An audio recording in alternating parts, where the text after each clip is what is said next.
Hello friends, hi, welcome to Meena sweet home. இது என்ன தெரியுமா? இன்னைக்கு பிரெட் டோஸ்ட் போட போகிறோம் நம்ம வீட்டில். Hi everybody, good morning.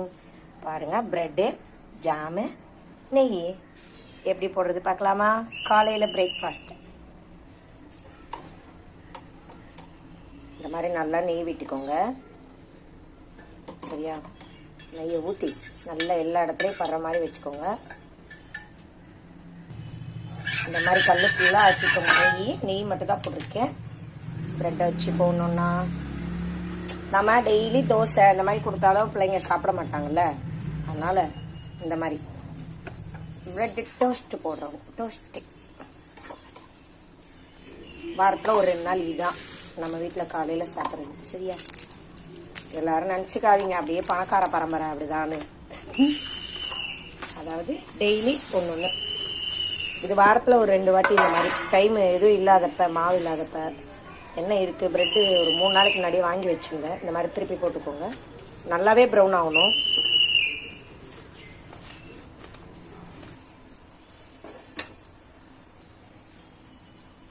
Toast toast போடு டோஸ்ட்டு. இங்கே பாருங்கள், நல்லா ப்ரௌன் ஆயிடுச்சு பாருங்கள்.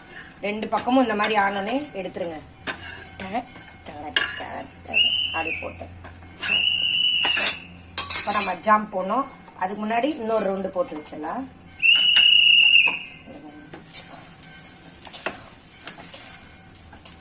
அது போட்டு மேலே அப்படி லைட்டாக சைட்லலாம் போட்டு மேலெல்லாம் லைட்டாக அப்படி போட்டு ஆகட்டும். இப்போ நம்ம இதில் ஜாம் போடலாம் சூடாக. இந்த மாதிரி வேற எதுவும் போட வேண்டாம். நம்ம அது சீஸ் எதுனாலும் சாப்பிடுவோம், போட்டு சாப்பிடலாம். ஆனால் பசங்க இவங்க 2 பேருக்கும் அந்த சீஸ் டேஸ்ட்டே பிடிக்காது. அதனால தான் நான் போடுறதில்ல. அவ்வளோதான். ஜாமை போட்டு இன்னொரு பெட் எடுத்து அப்படியே வச்சு அவ்வளோதான்.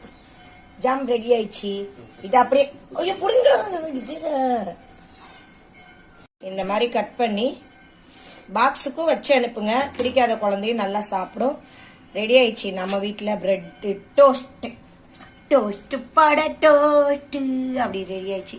ஓகே ஃப்ரெண்ட்ஸ், பாய். நம்ம வேலை கிளம்ப டைம் ஆயிடுச்சு. நம்ம வீடியோ பிடிச்சிருந்தா லைக் பண்ணுங்க, ஷேர் பண்ணுங்க, சப்ஸ்கிரைப் பண்ணாதவங்க பண்ணிட்டு சைடில் இருக்க பெல் பட்டன் அழுத்துங்க. ஓகே, டாடா, பாய். நம்ம வீட்டில் கதிர் இந்த மாதிரி பிரெட்டு ஜாம் போட்டு பட்டுன்னு கொடுத்தா சாப்பிட்டு ஓடியே போயிடுவான். தோசை சாப்பாடு எதுனா கொடுத்தீங்கன்னு வச்சுக்கோங்க, உப்புமா எதுனா, ஐயோ சாப்பாடு வேணாம்மா, டைம் ஆயிடுச்சுமா அப்படி சொல்லுவோம். அதுக்கு தான் இந்த மாதிரி காலையில் ஒரு 2 நாளைக்கு ஒரு வாட்டி இந்த மாதிரி போட்டு கொடுத்துருவேன். சரியா?